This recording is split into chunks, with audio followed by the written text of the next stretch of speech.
ከካሜራ በስተጀርባ ያለው የሉላ ገዙ ያልተነገረው የህይወት ገጽ ገና በልጅነት ገና በማለዳ ዕድሜ ከህይወት ጋር ግብግብን የገጠመችው ሉላ ገዙ ከሰሞኑ የሰጠችው ቃለ መጠይቅ አነጋጋሪ ሆኗል። ይህ ብቻ አይደለም። ከሰሞኑ ከኢቢኤስ የቴሌቪዥን መስኮት ራቅ ማለቷ በርካቶችን ያነጋገረ ይገኛል። ከዚህ ጉዳይ ጀርባ ያለው እውነት ምን ይሆን? በመረጃ ሰዓታችን ይህን ጉዳይ በስፋት የምንቃኝና የምንዳስስ ይሆናል። በሌላኛው መረጃችን ደግሞ ዝምታዋን በመስበር በሷ ዙሪያ የተሰጡ ያሉ ሐሳቦችን የነቀፈችውና የተቸችው ተወዳጁ አርቲስት ሰገን ይፍጠር የተናገረችው ጉዳይ አነጋጋሪ ሆኗል። አዲስ የህይወት ምዕራፍ አዲስ የህይወት መንገድ ላይ እገኛለሁ ስትል የተናገረችው ንግግር በዝምታ ውስጥ መዝለቅ እንደማያዋጣ የተረዳችበት መስሏል።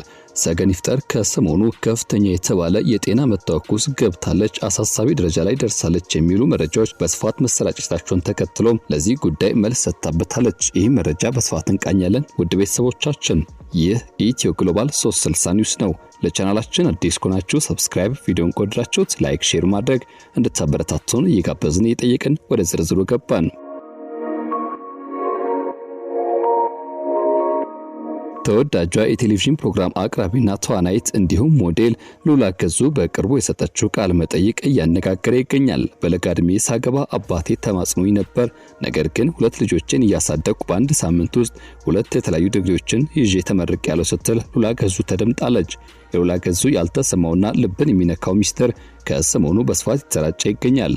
ሞዴል ተዋናይት እንዲሁም ደግሞ የቴሌቪዥን ፕሮግራም አቅራቢ የሆነችው ሉላ ገዙ የ2002 የኢትዮጵያ ቁንጅና እመቤት ወይም ደግሞ ሚስ ኢትዮጵያና የፕሮግራም አቅራቢ መሆን ዛሬም ድረስ የዘለቀች ሲሆን በቅርቡ ባደረገችው ግልጽና የበርካቶችን ትኩረት በሳበው የህይወት ጉዟን የትምህርት ቤት ትዝታዎቿና ያለፈችበትን የማይታለፍ ምስል ከባድ የህይወት ውጣ በተመለከተ ያጋራቸው የህይወት ልምዳ ብዙዎች እንዲማረኩባትና እንዲሁም ካልተነገረው ገጽ ጀርባ ያለው የሷ ጥንካሬ እንዲታይ ያደረገ ሆኗል። ይርጋለም ሆስፒታል ተወልዳ በሻሸመኔና በሐዋሳ እድገቷን ያደረገችው ሉላ ልጅነቷን በብዙ ትምህርት ቤቶች ውስጥ ተዘዋውራ ተከታትላለች። በተለይም በ4 ኪሎ ቅድስት ሥላሴ ካቴድራል ትምህርት ቤት ያሳለፈችው ጊዜ ልዩ እንደነበር ገልጻለች። የዩኒት ሊደሩ ቲቸር ታደሰ ጥብቅ ዲሲፕሊንና ተግሳጽ ዛሬ ለቆመችበት ስብዕናዋ መሰረት እንደሆነላት ጭምር በታላቅ አክብሮት ያለፈችበትን የህይወት ጉዞ ለዛሬ መሰረት የጣሏትን መምህር በማንሳት አመስግናለች። በ8ኛ ክፍል ሚኒስትሪ ፈተና 94.2 በማምጣትም ጎበዝ ተማሪ ነበረችው ሉላ በዚያ እድሜዋ ደግሞ በሩቅ የመታየት ብሎም የፍቅር ደብዳቤና የአይን ፍቅር ትዝታዎች እንደነበሩባት በፈገግታ ተሞልታ ታሪኳን አጋርታለች። የሞዴሊንግና የቁንጅና ውድድር ፍላጎቷ ከረጅም ቁመናና ከእናቷ ያልተሳካ ህልም ጋር አያይዛ ነበር የገለጸችው። በካቴድራል ትምህርት ቤት በተዘጋጀ ውድድር አሸንፋ የ1500 ብር ሽልማት ስታገኝ ጓደኞቿን በርገር ጋብዛ 600 ብር ማለቁ የተናደረችበትን ያኔ የዋህነት ጊዜ በሳቅ ተሞልታ አነሳች። በኋላ ላይ በሚስ ሃይስኩል የዲዛይነር ማፊን ቀሚስ ለብሳ በመንገስ በመጨረሻም 2002 የሚስ ኢትዮጵያ ቁንጅና ውድድር በማሸነፍ የ60 ሺህ ብር ዳይመንድ ቀለበት ሽልማትን ተበርክቶላት ነበር። በደቡብ አፍሪካ የዓለም ዋንጫ ወቅትም ኢትዮጵያን ወክላ በሚስ ወርልድ መድረክ ላይ በብቃት ተሳትፋለች። ነገር ግን የሉላ ታሪክ በቁንጅና መድረክ ብቻ የሚያበቃ አይደለም። በዩኒቨርሲቲ መጀመሪያ ዓመት ተማሪ ያለች ገና በለጋ ዕድሜዋ ወደ ትዳር ዓለም ውስጥ መግባቷና እናት መሆኗ ህይወትን ሌላ ምዕራፍ ውስጥ እንድትገባ አደረጋት። ታዲያ በወቅቱም የአባቷ ስጋትና ተማጽኖ ተሻግራ ወደ ትዳር ብትገባም 2 ልጆቿን ያሳደገች ሚስትና የቤት እመቤት እያለች ትምህርቷን አልተወችም። በአንድ ሳምንት ልዩነት ከአዲስ አበባ ዩኒቨርሲቲ በጆርናሊዝም ኤንድ ኮሚኒኬሽን ከዩኒቲ ዩኒቨርሲቲ ደግሞ በሶሺዮሎጂ ተመርቃ አቅሟን አሳይታለች። ሉላ ገዙ ለጋዜጠኝነት ሙያ ያላትን ጥልቅ አክብሮት ስትገልጽም ገና እየተማርኩና ራሴን እያበቃው ያለው ሰው ነኝ ስትል በትህትና ትገልጻለች። በህይወቷ ያለፈችባቸው ፈተናዎች በሙሉ ጥንካሬና በራስ መተማመን እንደሰጧትም የምታነሳው ሉላ ለወጣቶችና ለሴቶች የምታስተላልፈው ትልቁ መልእክት አላት። ውበትና ዝና ሊያልፍ ይችላል፣ ነገር ግን በትምህርትና በህይወት ልምድ ውስጥ የምታገኙትን ዕውቀት ማንም ሊቀማችሁ አይችልም ስትል ሉላ ገዙ የህይወት ጉዟን አጋርታለች። በዚህ ወደ ሌላኛው ጉዳያችን ስናልፍና ስንሻገር ተወዳጇ ተዋናይት ሰገን ይፍጠር ከሰሞኑ በእርሷ ዙሪያ እየተነሱ ያሉ ጉዳዮችን በማስመልከት ዝምታን በመስበር በኢትዮጵያ ፊልም ኢንዱስትሪ ውስጥ ደማቅ አሻራን ያሳረፈችው በበርካታ ተወዳጅ የፊልም ስራዎቿ የምትታወሰውና ያለፉትን ቅርብ ዓመታት በተለይም 5 እና 6 ዓመታት ሃይማኖቷን በመቀየር ወደ ፕሮቴስታንት እምነት በማጋደል በዚያ አገልግሎት ውስጥ ማሳለፍ ላይ እንደምትገኝ የምትገልጸው ተዋናይት ሰገን ይፍጠር ከሰሞኑ ደግሞ አነጋጋሪ መሆኗን ተከትሎ መልስ ሰጥታለች። ሰገን ይፍጠር ከሰሞኑ በማህበራዊ ሚዲያ ላይ በተለይም በቲክቶክና በኢንስታግራም ገጾቿ ባጋራቻቸው ቪዲዮዎችና ፎቶዎች ዙሪያ ያልተጠበቁና አነጋጋሪ አስተያየቶች ሲሰነዘሩባት ቆይቷል። ታዲያ ዝምታን መርጣ የነበረችው ተዋናይቷ ዛሬ ላይ ዝምታን ሰብራ ጠንከር ያለ ምላሽ ይዛ ብቅ ብላለች። እውነት ሰገን ይፍጠር ምን ሆነች? የሰሞኑ የሰውነት ክብደት መቀነስ ከምን የመጣ ነው? ከኪነ ጥበቡ ዓለም መራቋስ ከምን ጋር ይያያዛል?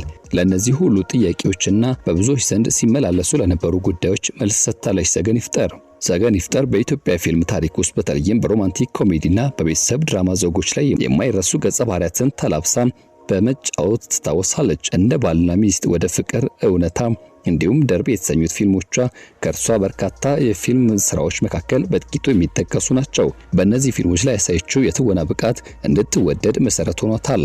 ያም ሆኖ ግን ይህች ሴት በስኬት ማማ ላይ የነበረችው ተዋናይት ከቅርብ ዓመታት ወዲህ ከፊልሙ ዓለም ገለል ማለቷና አዳዲስ ስራዎችን አለማቅረቧ የብዙ አድናቂዎች ጥያቄ ሆኖ ዘልቆ ነበር። ይህ መገለሏ ደግሞ እምነቷን ወደ ፕሮቴስታንትነት ከመቀየሯ ጋር ተያይዞ እንደሆነ በስፋት ሲነገር ቆይቷል። አሁን ደግሞ የትኩረት አቅጣጫ ወደ ጤናዋና ግላዊ ህይወቷ ዘንብሏል። ማህበራዊ ሚዲያ ላይ ለታዋቂ ሰዎች እንዲሁም ከአድናቂዎቻቸው ጋር መገናኛ ድልድይ ቢሆንም አንዳንድ ጊዜ ግን ስነ ልቦናዊ ጫና የሚፈጥሩ ክስተቶች ማጋጠማቸው አይቀሬ ነው። ሰገን ይፍጠርም ከሰሞኑ የገጠማት ይኸው ነው። በተለይም በቲክቶክ እና በኢንስታግራም ገጾቿ በምታጋራቸው ቪዲዮዎች ላይ የሰውነቷ ክብደት መቀነስ ተከትሎ በርካታ ግምታዊና አሉባልታዊ አስተያየቶች ሲሰነዘሩባት ቆይተዋል። አንዳንድ አስተያየት ሰጪዎች የጤና ችግር ገጥሞሽ ነው ወይ በሚሉና ሌሎችም በቃላት የሚያሸማቁ ሀሳቦችን ሲሰነዝሩባት ነበር። ሌሎች ደግሞ ከእምነቷ ለውጥ ጋር ተያይዞ የራሳቸውን ድምዳሜ ሲሰጡ ቆይቷል። ያልተገባ ጣልቃ ገብነትና መሰረተ ቢስ ሟርት ስትል የገለጸችው ሰገን በዚህ ጉዳይ ላይ ከፍተኛ ስነ ልቦናዊ ጫና እንዲፈጥርባት ታልሞ ነበር። ያም ሆኖ ግን ሰገን እነዚህ ያሉታዊ ድምጾች ለማለት አልመረጠችም። ይልቁንም ለእውነተኛ አድናቂዎቿና ለቤተሰቦቿ ግልጽ የሆነ መልእክትን ለማስተላለፍ ብቅ ብላለች። ሰገን ይፍጠር ከዚህ ጋር በተገናኘ ባጋራቸው አዲስ ቪዲዮ ላይ በቅድሚያ ያነሳችው ጉዳይ የሰዎችን ድንበር ማለፍና ጣልቃ ገብነትን ነው። እሷ በግልጽ እንዳስቀመጠችው ሰዎች በህይወት ስንኖር ስለሚመለከተና ስለሚያገባን ነገር ብቻ ብናወራ መልካም ነው ማለት ሐሳቧን ገልጻለች። በማይመለከታት ጉዳይ ላይ ጣልቃ መግባት ሆነ መስማት እንደማትፈልግና የሌሎች ሰዎች መብትም ይህ ሊሆን እንደሚገባ አስገንዝባለች። ወደ ዋናው የሰውነት ክብደት መቀነስ ጉዳይ ስትመጣ ደግሞ ሰገን የሰጠችው ምላሽ ለብዙዎች ጥያቄና እንዲሁም ጥርጣሬ ለጫረው ጉዳይ መልስ የሰጠ ነው። የሰውነቷ መቀነስ በምንም አይነት የጤና እክል ወይም ደግሞ በሽታ የመጣ ሳይሆን በሙሉ ፍላጎቷ በስፖርትና በተገቢ የምግብ አመጋገብ ስርዓት ወይም ደግሞ ዳይት ያመጣችው ለመሆኑ አንስታለች። በዚህ ሰውነቴ ላይ የመጣው የሰውነት መቀነስ እግዚአብሔር ያደረገልኝ ነው። ምክንያቱም መፈልገው የነበረው ነው። ፈልጌን የከሳውት፣ ፈቅጄን የከሳውት፣ አምኜበት ነው የከሳውት። ምንም አይነት የጤና እክል ሳይኖርብኝ በስፖርትና በምግብ ነው ዛሬ የምፈልገው ኪሎ ላይ የደረስኩት ማለት በራስ መታመንና በኩራት ተናግራለች። እኔ በእንደዚህ አይነት ነገር የምሸማቀቅና አንገት የምደፋ ሰው አይደለሁኝም በማለት ጠንከር ያለ ስብዕና እንዳላት የገለጸችው ሰገን ብዙ ፈተናዎች እንዳለፈችና ለፈተናዎችም እጅ እንደማትሰጥ ተናግራለች። የአእምሮ ሰላሟ ለመጠበቅ ስትልም አላስፈላጊና ክፉ ኮሜንቶችን የሚጽፉ ሰዎችን በቀጥታ ብሎክ እንደምታደርግና ከነሱ ጋር የትርፍ ንግግር ውስጥ በመግባት ጊዜዋን እንደማታባክን ገልጻለች። በመጨረሻም እኔ በጣም ደህና ነኝ፣ ምንም አይነት በሽታም አልያዘኝም፣ የሟርተኞች ሐሳብ አልተሳካላችሁም፣ ሟርት በኔ ላይ አይሰራም በማለት ድል አድርግ ያለው ስትል ተደምጣለች። በኔ ላይ እንከን ለማውጣት ከምትሯሯጡ ትልቁን ስጦታ ጌታ ኢየሱስ ክርስቶስን የግል አዳኛችሁ አድርጋችሁ ብትቀበሉ መልካም ነው ማለት የተናገረችው ሰገን በዚህ ንግግሯ አንድምታ ወደ ትወናው ከመምጣት ይልቅ መንፈሳዊ ሕይወቷን ገፍታበት እንደምትዘልቅ ያመላከተና የጠቆመ ሐሳብና አስተያየትን አጋርታለች።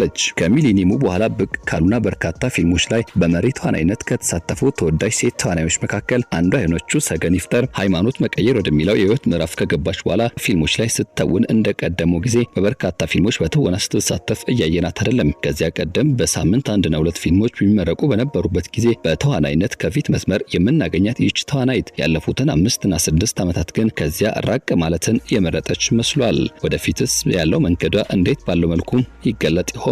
ብዙዎች ጥያቄያቸው እዚህ ጋር ትኩረቱን አድርጓል። እኛም የዛሬን በዚያ በቃን። አዲስ ነገር ካለ ወደ እናንተ እንመለሳለን። ወደ ቤተሰቦቻችን ይህ ኢትዮ ግሎባል 360 ኒውስ ነው። ለቻናላችን አዲስ ከሆናችሁ ሰብስክራይብ፣ ቪዲዮን ከወደዳችሁ ደግሞ ላይክ፣ ሼር እንድታደርጉ እየጋበዝን በያላችሁበት ጥሩ መልካም ጊዜ ተመኘን።